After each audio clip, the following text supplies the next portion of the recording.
خدا ناشناس،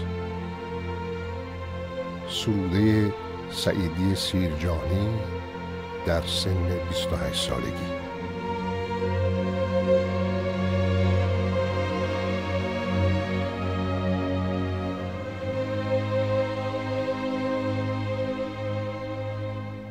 خبردار شیخ دانا که من خدا ناشناسم، خدا ناشناس. نه سربسته گویم در این ره سخن، نه از چوب تکفیر دارم هراس. زدم چون قدم از عدم در وجود، خدایت برم اعتباری نداشت. خدای تو ننگین و آلوده بود، پرستیدنش افتخاری نداشت. خدایی بدین سان اسیر نیاز، که بر طاعت چون توی بسته چشم. خدایی که بهر 2 رکعت نماز، گراید به رحم و گراید به خشم.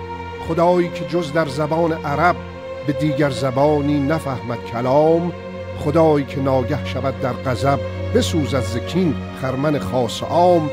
خدایی چنان خودسر و بوالهوس، که قهرش کند بیگناهان تباه. به پاداش خوشنودی یک مگس، ز دوزخ رهاند تنی پرگناه. خدایی که با شهپر جبرئیل، کند شهری آباد را زیر رو. خدایی که در کام دریای نیل، برد لشکر بیکرانی فرو. خدایی که بی مزد مدح و ثنا، نگردد به کار کسی چاره ساز.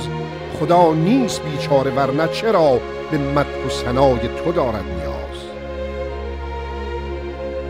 خدای تو گه رام و گه سرکش است، چو دیوی که اش باید افسون کنند.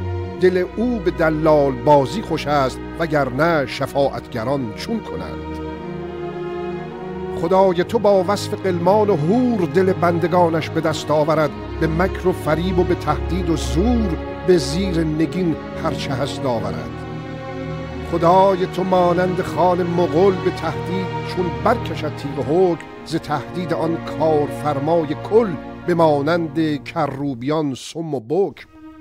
چو دریای قهرش در آید به موج، نداند گنهکار از بیگناه.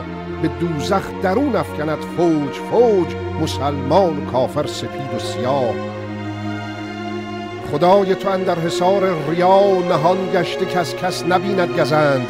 کسی دم زند گر به چون و چرا، به تکفیر گردد چماغش بلند. خدای تو با خیل کروبیان، به عرش اندرون بزمکی ساخته. چو شاهی که از کار خلق جهان، به کار حرمخانه پرداخته.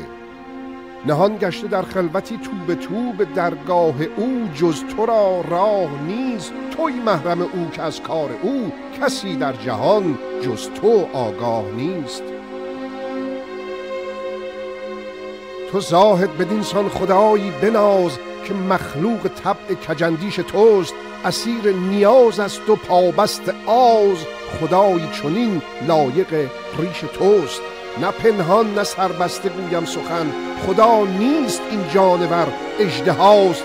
مرنج از من شیخ دانا، که من خدا ناشناسم، اگر این خداست.